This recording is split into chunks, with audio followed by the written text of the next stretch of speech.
इस कविता का नाम है वे मुसलमान थे और इसके कवि, और मुझे इस कवि का नाम पढ़ने में सबसे ज़्यादा मज़ा आता है, ऐसा ब्राह्मण नाम मैंने बहुत दिन से नहीं सुना था। इसके कवि हैं देवी प्रसाद मिश्र।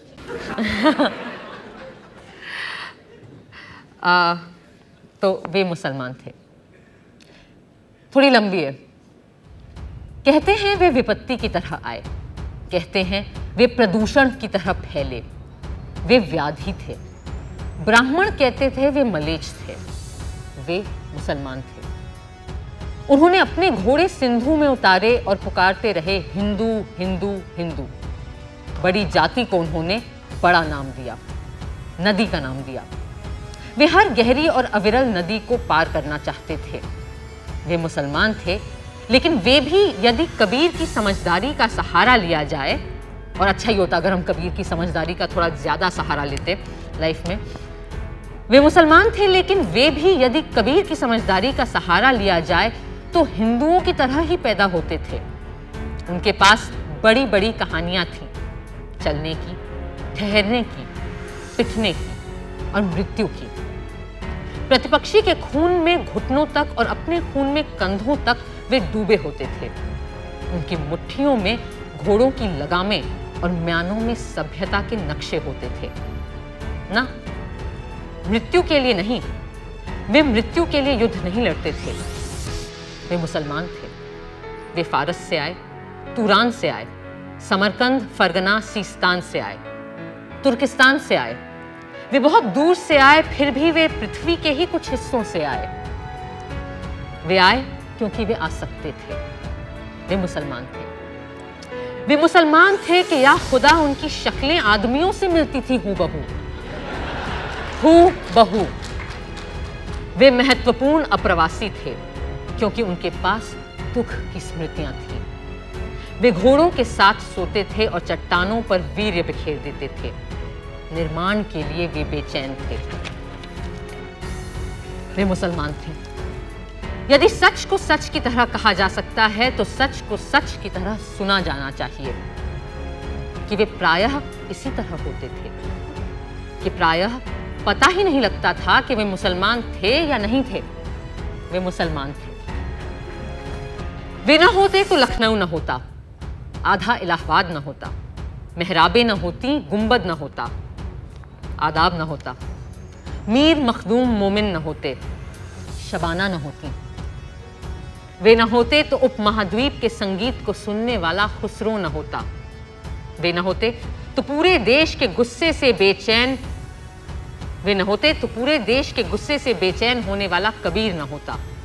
वे न होते तो भारतीय उपमहाद्वीप के दुख को कहने वाला गालिब न होता। मुसलमान न होते तो 1857 न होता। वे थे तो चचा हसन थे। वे थे तो पतंगों से रंगीन होते आसमान थे। वे मुसलमान थे। वे मुसलमान थे और हिंदुस्तान में थे और उनके रिश्तेदार पाकिस्तान में थे। वे सोचते थे कि काश एक बार पाकिस्तान जा सकते। वे सोचते थे और सोचकर डरते थे। इमरान खान को देखकर वे खुश होते थे। वे खुश होते थे और खुश होकर डरते थे। वे जितना पीएसी के सिपाही से डरते थे उतना ही राम से। वे मुरादाबाद से डरते थे, वे मेरठ से डरते थे, वे भागलपुर से डरते थे। वे अकड़ते थे लेकिन डरते थे। वे पवित्र रंगों से डरते थे। वे अपने मुसलमान होने से डरते थे। वे फिलिस्तीनी नहीं थे, लेकिन अपने घर को लेकर घर में, देश को लेकर देश में, खुद को लेकर आश्वस्त नहीं थे। वे उखड़ा उखड़ा राग द्वेष थे। वे मुसलमान थे। वे कपड़े बुनते थे, वे कपड़े सिलते थे, वे ताले बनाते थे, वे बक्से बनाते थे। उनके श्रम की आवाजें पूरे शहर में गूंजती रहती थीं। वे शहर के बाहर रहते थे। वे मुसलमान थे, लेकिन दमिश्क उनका शहर नहीं था। वे मुसलमान थे, अरब का पेट्रोल उनका नहीं था। वे दजला का नहीं, यमुना का पानी पीते थे। वे मुसलमान थे।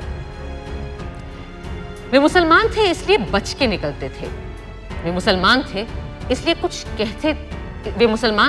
कुछ कहते थे तो हिचकते थे। देश के ज्यादातर अखबार ये कहते थे कि मुसलमान के कारण ही कर्फ्यू लगते हैं। कर्फ्यू लगते थे और एक के बाद एक कर्फ्यू लगते थे और एक के बाद दूसरे हादसे होते थे। खबरें आती थीं, उनकी औरतें बिना दहाड़ मारे पछाड़े खाती थीं, बच्चे दीवारों से चिपके रहते थे। वे मुसलमान थे। वे मुसलमान थे, इसलिए जंग लगे तालों की तरह वे खुलते नहीं थे। वे अगर 5 बार की नमाज पढ़ते थे तो उससे कई गुना ज्यादा बार सर पटकते थे। वे मुसलमान थे।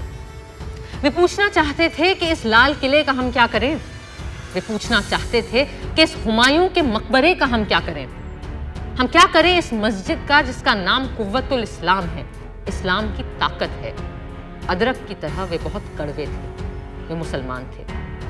वे सोचते थे कहीं और चले जाएं, लेकिन जा नहीं सकते थे। वे सोचते थे यहीं रह जाएं, तो नहीं रह सकते थे। वे आधा जिबा बकरे की तरह तकलीफ के झटके महसूस करते थे। वे मुसलमान थे, इसलिए तूफान में फंसे जहाज के मुसाफिरों की तरह एक दूसरे को खींचे रहते थे। कुछ लोगों ने यह बहस चलाई थी कि उन्हें फेंका जाए तो किस समुद्र में फेंका जाए। ये शायद स्वर्गीय बाल ठाकरे जी थे। कुछ लोगों ने यह बहस चलाई थी कि उन्हें फेंका जाए तो किस समुद्र में फेंका जाए। बहस ये थी कि उन्हें धकेला जाए तो किस पहाड़ से धकेला जाए। वे मुसलमान थे, लेकिन वे चींटियां नहीं थे। वे मुसलमान थे, वे चूजे नहीं थे। सावधान, सिंधु के दक्षिण में सैकड़ों सालों की नागरिकता के बाद मिट्टी के ढेले नहीं थे। वे चट्टान और ऊन की तरह सच थे। वे सिंधु और हिंदुकुश की तरह सच थे। सच को जिस तरह भी समझा जा सके वे उस तरह के सच थे। वे सभ्यता का अनिवार्य नियम थे। वे मुसलमान थे, अफवाह नहीं थे।